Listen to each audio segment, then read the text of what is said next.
박근혜 대통령 탄핵 심판을 맡은 헌법재판소가 박 대통령의 탄핵소추 의결서에 명시된 사안을 모두 들여다보겠다고 했습니다. 오늘 오전 재판관 8명이 참석한 회의 결과 헌재는 헌법연구관 20여 명으로 구성된 태스크포스를 꾸리게 됐습니다. 헌법재판소에 나가는 취재기자 연결합니다. 최두희 기자. 네, 헌법재판소에 나와 있습니다. 오후에 있었던 브리핑에서 중요한 발언이 나왔는데요. 헌재가 모든 사안을 다 들여다보겠다. 이게 어떤 의미가 있는 겁니까? 네, 헌법재판소가 이번 박 대통령의 탄핵 심판 사건에서는 선별 심리가 불가능하다는 입장을 밝혔습니다. 한마디로 말해서 모든 사안을 다 들여다보겠다는 건데요. 일부 헌법학자들은 이번 탄핵 심판 사건의 경우에는 핵심 사유만 추려서 심리하는 게 가능하다고 주장하기도 했습니다.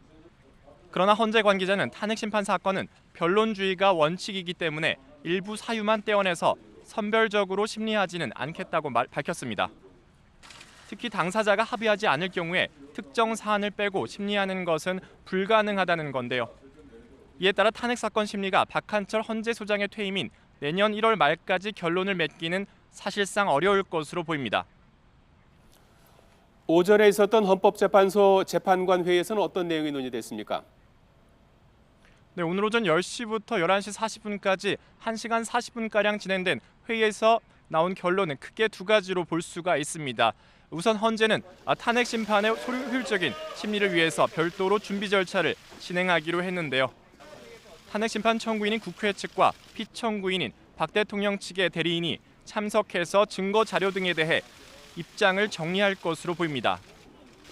이렇게 헌재가 본격적인 변론 시작에 앞서 준비 절차를 갖기로 한 건 사전에 철저하게 준비를 하고 변론 과정에 속도를 내겠다는 의지로도 해석되는데요.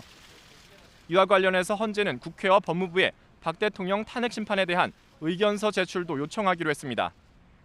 법률적인 쟁점이 많아 두 기관의 의견 제출을 요청한 건데 요청을 받은 기관은 헌재가 정한 기한까지는 의견서를 내야 합니다.